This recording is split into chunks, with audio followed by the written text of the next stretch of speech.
Ini siapa yang akan berada di area XP? Untuk Bennett. Bennett, Bennett. untuk si S11. Untuk S11. Kayaknya Bennett sih. Harusnya Bennett sih. Bennett. Karena groknya di sistem jadi grok nomor dan dia bisa join bareng sama Yves Oke. di mid lane, clear bareng jalan rotasi bersama. Yap, dan bisa dimanfaatkan ya harusnya ya. Grok bersama dengan Granger harusnya cukup kuat untuk di awal bisa ngegempur gitu loh. Ya. Dengan adanya Rondo yang dia milikin, ya kan dengan adanya Rhapsody yang dia punya. Itu juga pastinya akan sangat-sangat bisa membantu di awal game ataupun di awal-awal di mana mereka dengan data statistik yang ada cukup lambat permainannya. Oke deh, kalau begitu ini dia game pertama di match yang pertama lower bracket. Penentuan di antara kedua tim ini siapa yang akan pulang pertama kali di M4 World Championship. Yes, dan ini bisa menjadi dua opsi atau mungkin dua kemungkinan di saat ada di fase lower bracket. Mereka main dalam tekanan, under pressure, atau justru mereka bisa mengeluarkan potensi-potensi terbaiknya yang mungkin kita belum bisa lihat di group stage. Yap, ini belum 30 detik loh tadi ya. Lolsi udah sampai bawah aja loh. Belum 30 detik. Sudah sampai bawah, udah langsung ingin mengganggu. Tapi coba lihat Martisnya, mulai masuk ke dalam area yang dimiliki oleh S11 tanpa adanya penjagaan sama sekali. Karena semuanya berfokus di ada sebelah kanan loh. Karena emang agak lebih lama sih.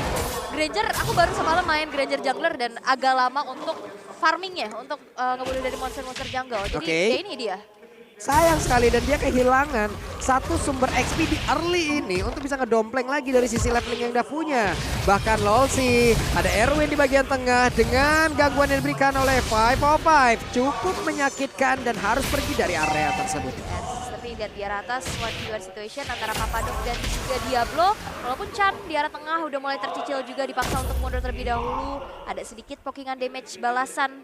Lihat, 505 sudah ready dengan clear wave minion yang begitu cepat. Dan pastinya dari segi leveling masih bisa diunggulkan oleh 505. Ini early-nya boleh-boleh ya Lim ya. Informasi yang bisa didapetin emang dia langsung dihantarkan dan tanpa ada penjagaan sama sekali loh. Jotun kayaknya nggak dapetin purple deh tadi. Enggak. Gak dapat, Iya, Jotunnya gak dapat karena diamankan oleh Martis. Karena kalau udah kalah level kayak gitu, harusnya ya starter pertamanya dilepas sih. Kalau mereka mau maksa fight juga, agak bahaya ya. Nanti kemungkinan dapat masih ada. Karena memang namanya retribution itu balik lagi pure dari mekanik si junglernya. Tapi kalau dilihat dari datanya, dari level yang kalah, dari hero juga yang XP-nya lebih kuat ke arah RSG, kayaknya nggak bagus untuk di fight. Oke, tapi ini dia Turtle yang pertama udah mulai di set up satu sama lain. Cicilan demi cicilan juga udah mulai terjadi dan Gabriel problem terbuka langsung final blow. Coba untuk ngajak di belakang tapi dari satu buah manipulation memberikan damage yang besar sehingga Jotun pun berhasil untuk di take down. First blood by Infinix tercipta untuk arah GSG dan Lord pun dari Turtle-nya tidak akan bisa di take over karena tidak ada retribution. Oke, dan Lolsi berhasil mendapatkan satu orang lagi. Way of Dragon-nya menghantarkan Papadok untuk menjauh dari rekan-rekannya. Mungkin tadi SP-nya juga ya nggak terlalu banyak lagi. Tapi Yuzongnya akan ada di bagian atas. Diablo. Satu Dragon Tail, satu Furious Dive sudah dihantarkan dan masuk ke dalam tubuh dari Benedetta. Ini ada keunggulan ya. Ya, dan kalau kita lihat dari itemnya nih, after turtle pertama. Setelah turtle pertama ternyata Beatrix masih memilih untuk nggak usah pakai sepatu. Dia pakai Stilek Plate untuk adu match up dari gold lane ya. Dan menurutku memang untuk Beatrix sekarang selama memang dia nggak rotasi nggak apa-apa. Dia nggak usah bikin sepatu pun. Yang penting damage dan defense-nya itu cukup untuk nahan di match up gold lane-nya. Seenggaknya menangin match up-nya dulu ya, nahan dulu. Ngepok dari arah jauh juga. Apalagi lawannya adalah Brody yang punya range cukup jauh ya. Yep. Dan di arah atas juga Papadok dengan Benedettanya agak sedikit terhambat. Yang dimana biasanya Benedetta langsung ke cut, main cutting minion, terus rotasi cepet. Tapi agak tertahan nih di lane-nya. Iya, Groknya juga nggak bisa terlalu bergerak banyak ya. Kenapa? Karena 505 benar-benar meng-cancel semuanya. Dia benar-benar bisa menjaga di area mid-nya.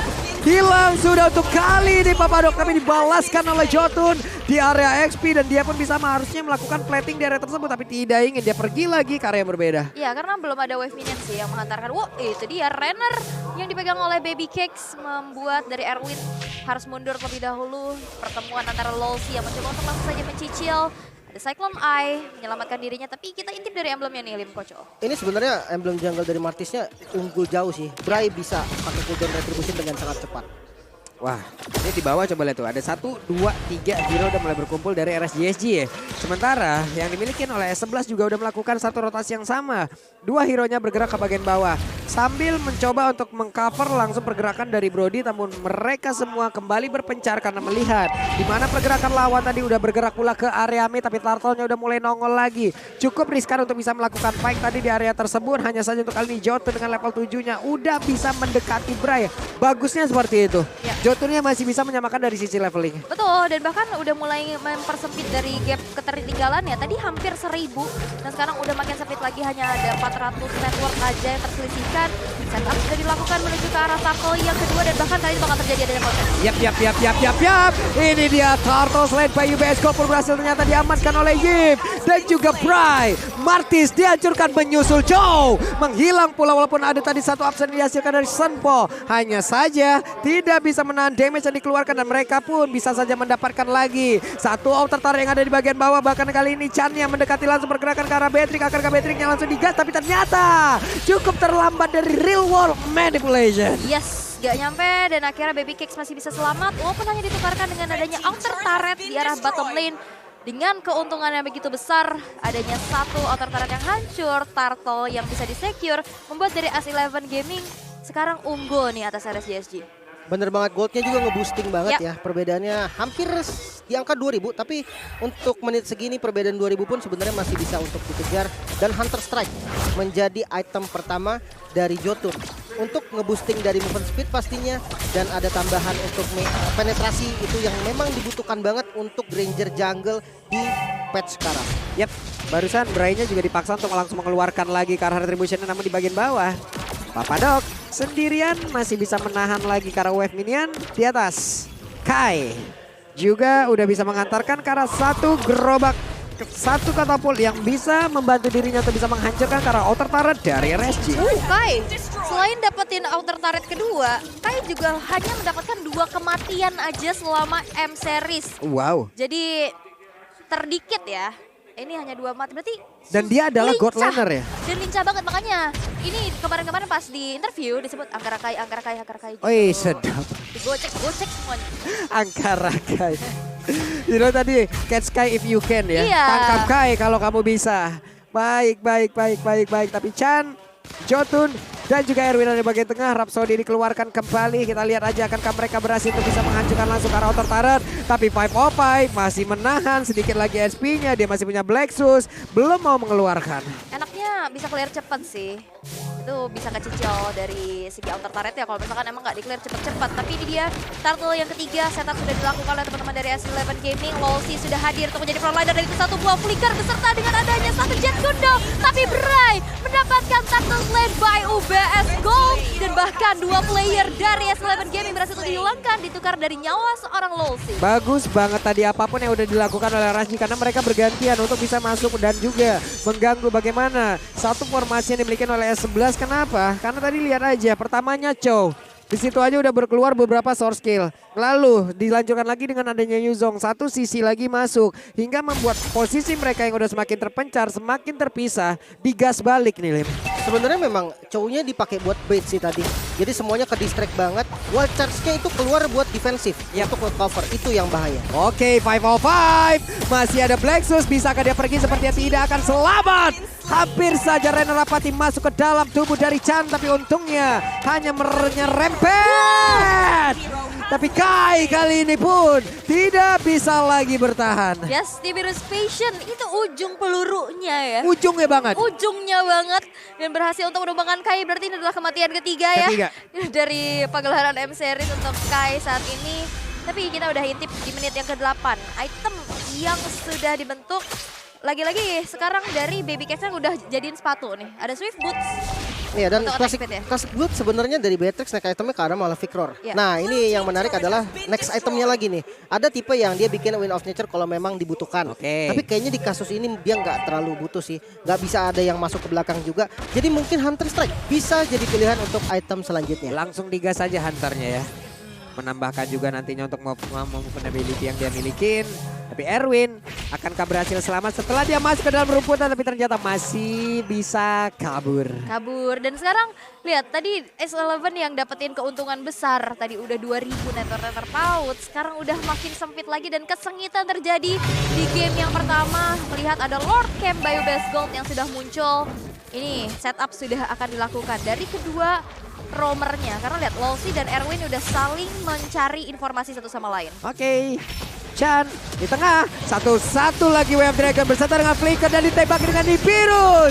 Menghilang sudah, bahkan untuk kali ini Erwin tidak akan kuat lagi. Tapi untungnya di bagian belakang Diablo masih bisa menghantarkan satu Furious Dam, satu Dragon Tail, di mana Black Dragon Formnya juga masih dalam masa standby. Dan itu mengakibatkan satu damage yang begitu mengerikan, tapi Diablo-nya malah terkurung dengan base kalkulasi di mana di situ ada tembok yang tidak bisa dia lewatin. 2 tukar 3. Tapi masih ada kedua jungler dengan Retribution dari Jotun yang sesaat lagi juga bakal ready.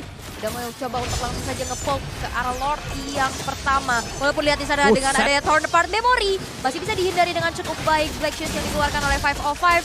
Tidak ada kematian, tapi Lordnya tidak akan bisa lagi untuk dikontes. Dan Lord Slain by UBS Gold untuk S11 Gaming.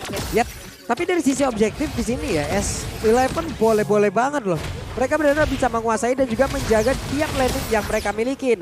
Hanya saja dari sisi objektif jungle, itu yang mereka selalu kehilangan nih tadi, Pak. Ya, yang bener sebenarnya kayak gitu ya. Dia nabrakin pancing cowoknya itu untuk ngincer ke arah Yif. Kenapa? Karena sebenarnya source damage utama bukan dari Yif. Yif-nya ini hanya support untuk durability seperti ngasih slow, dia ngasih crowd control yang besar. Dan memang damage utama dari S11 itu ada di arah Jotun dan juga Kai. Itulah yang memang diinginkan, membuat Chow ke trigger ke arah Yif. Brody bebas, Granger bebas, dan ya gamenya akhirnya sekarang dipegang sama S11. Yap, mereka sudah berhasil melewati early game yang memang cukup berat pula untuk mereka. Kalian kalau memang lapar berat, sikat ul. Lapar berat tapi yang pasti bayarnya gak berat karena ada diskon 90% dari Grab. Langsung order sekarang juga scan QR code, tapi ada satu tendangan terhadap seorang Erwin di sana dengan Wave Dragon dari Lolsi, tapi lihat dibalikin lagi dengan one shot dan bahkan di sana kita melihat ada 2 player dari RSGSG yang berhasil dihilangkan. Peperangan gak bersih tapi suka karena Jotunnya pun tertumbangkan, double kill diamankan oleh seorang Baby Cake. Masih ingin lebih Papadok masuk ke dalam satu inner turret, base turret yang masih berdiri, tapi Lordnya yang sekarang bakal menjadi fokus terlebih dahulu untuk RSGSG. Yap, tapi barusan Baby Cake layaknya satu makhluk yang memang transparan loh, gak ada yang sadar dia di situ. Atau memang semuanya terfokus untuk bisa menghancurkan pemain dari RSG, Lim. Ya, dan sebenarnya inisiasi yang buru-buru banget tadi ya. Karena Papadoknya masih melakukan clear di laning lainnya. Mereka terpaksa untuk masuk dan posisinya menguntungkan untuk RSGSG karena itu ada di daerah base-nya mereka. Sementara kalau untuk item ternyata dari Lilia dan juga sebenarnya itemnya mirip banget nih. Hanya kalah di gold doang dan beda di boots-nya aja. Dan keduanya ini memang bermain durability sehingga damage utamanya, source damage utamanya sama-sama dari marksman dari kedua tim. Jadi memang ini ya, Magic yang benar-benar memberikan follow up dan Papadok. 1 versus 3 bukan hal yang baik.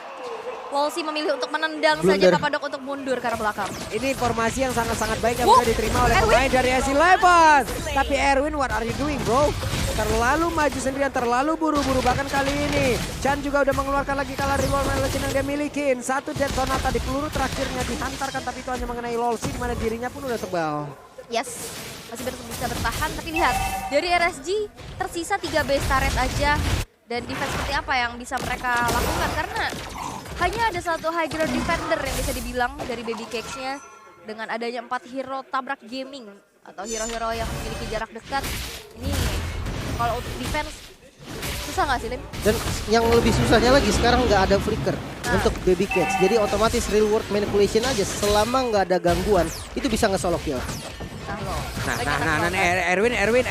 Erwin sangat tebal dari fisikal ya, dia bisa menahan ya, tapi tidak untuk magical. Karena kali ini Erwin yang masih berhasil tadi mengeluarkan power play, tadi ditembakin dengan Nibiru, tapi untuk cowoknya Lolsi berhasil langsung dihancurkan. Rainer Rapati akan kena ke arah siapa? Tidak ada satu target pun yang berhasil dia tembak. Oke, ini dia Lord yang kedua, setup sudah dilakukan. Void Crystal pukul mundur pergerakan Bray karena di sana ada 4 member dari S11 Gaming. Tanpa adanya kontes yang bisa dilakukan, Lord kedua pun dan Lord Slain by UBS Gold jatuh kepada S11 Gaming. Ya, dan kalau mungkin dihitung dari high ground defense-nya ya, dari defense-nya RSGSG. Dia punya Lilia dari 5.0 dari 505. Dan sebenarnya kalau memang Lordnya ke arah yang top lane udah dikit banget dan itu harus direlakan aja. Mereka harus fokus ke laning lainnya. Jadi jangan sampai ke bait dengan Lord yang ada di arah top lane semuanya ke sana, malah 3 base turretnya hancur. Jangan sampai ketiganya hancur. Paling nggak harus ada satu sisa, entah itu di mid ataupun di bottom lane-nya. Wow, ini macro play ya. Udah ditutup lagi, Lordnya ditahan, early lane push dilakukan. Dan kita bisa intip juga dari damage dealt. Memang Chan dan juga 505 dari kedua mid laner kita aktif ya Bun. Karena saling ngepok gitu kan, kayak magic utility ya. Dengan item yang sudah dibuat juga. Ini terlihat ya, Bray-nya aja dikit banget loh point damage-nya. Jadi Dua kebanyakan terbawah loh. dia kebanyakan nahan damage sih tadi. Itu makanya, malah kebanyakan nahan damage. Sementara di damage sendiri gak terlalu oke. Tapi Bray kali ini ada di bagian atas, ada di base turretnya, ditembakin oleh Jotun. Serap Jotun gak kena satu peluru pun. Tapi Losi langsung saja terkena efek stun. Tahun 4 memori dikeluarkan, Bray-nya masih berhasil kabur. Untungnya dia masih berhasil masuk ke dalam satu base, di mana dia bisa ngerigen lagi HP yang dia milikin. Tapi di bagian tengah, satu base turretnya juga akan langsung dihancurkan. S11 ada wild yang dikeluarkan pula oleh Erwin. Namun untungnya kali ini tidak ada pola damage karya tersebut, bahkan RSG pun mulai membalikkan keadaan dan kayaknya pun berhasil dihancurkan, tapi Hipnya membalaskan keadaan di mana Lilia juga langsung diambil. Tapi Erwin gak kuat lagi, Chan yang berusaha untuk kabur dari tersebut. Di bagian belakang Baby K memberikan tembakan dari Papadok. Itu dia satu gebrakan baru yang sangat-sangat luar biasa dilakukan by Infinix. Wow, defensif yang begitu baik dari Resurgence Singapore. Begitu luar biasa walaupun harus merelakan 3 base turretnya hancur. Dan sekarang minion yang terbilang sudah besar juga ini akan menjadi PR besar untuk bisa di-clear pastinya. Tapi kita bisa lihat dari item di menit ke-15 nih Lim. Sebenarnya memang udah beradaptasi ya dari RSJSD. Dia tahu nih nggak usah ngincer Yves lagi. Karena ketika mereka ngincer Yves tadi itu malah jadi bencana untuk mereka sendiri. Dan oke, dari segi item Holy Crystal ternyata item yang dilanjutkan untuk 505. Dan ini memang source magic damage yang diperlukan. Dia adalah satu-satunya magic damage dari teman-teman RSJSG. Itu membuat dia harus sakit. Jadi dia nggak boleh cuma main durability. Walaupun akhirnya Ice Queen dan Glowing One juga menjadi item utamanya dia. Ini satu hal yang luar biasanya dari RSG adalah dimana mereka tertekan banget, tapi sekarang kita fokus lagi dalam pertempurannya. Alexa Fenobo dikeluarin, tapi Kais siap mengeluarkan tahun depan memorinya, dan ada beberapa korban yang jatuh langsung di area tersebut, dan Lolsi tidak kuat lagi, mereka harus menjauh. Papadok kali ini masih melakukan sebuah pertarungan, dan di mana untuk kali ini Diablo tidak bisa lagi mempertahankan satu immortality yang dia miliki, bahkan langsung hancur. S11 akan menguasai pertandingan di game yang pertama, tapi 505 masih berjuang untuk keselamatan dia miliki. Dan Mediac presented by Phoenix looking for savage kah? Karena untuk kali ini masih terbuka kesempatan. Erwin mulai tas. Jotun di bagian belakang memberikan damage ya, dan Real World Manipulation Plus itu akan menutup game yang pertama. Wow, Maniac di match pembukaan game pertama hadir dari Chan S11 Gaming. Satu langkah menuju ke babak selanjutnya. Luar biasa. Team fight yang begitu kuat. 2 marksman bukan jadi masalah. Walaupun sedari awal sempat ketinggalan karena Partoba Veteran Invade gak dapetin farmingannya maksimal. Tapi dengan celah yang dimiliki